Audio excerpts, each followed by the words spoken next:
ano natin, tuna stick. Ayan, sibuyas na puti, siling labuyo isa, tsaka sal.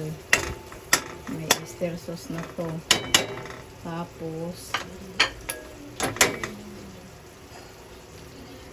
pahingin tubig.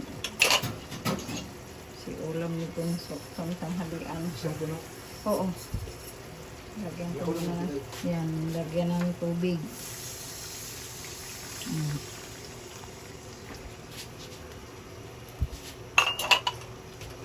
Na yung naprito na tuna.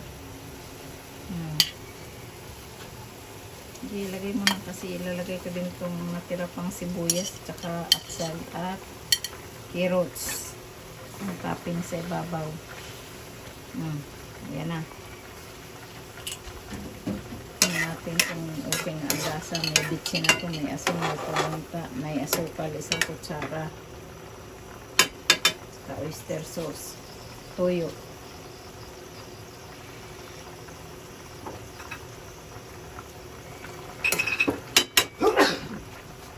Okay na.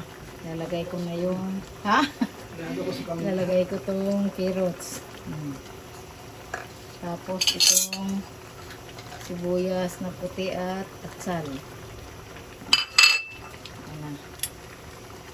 Luto na to.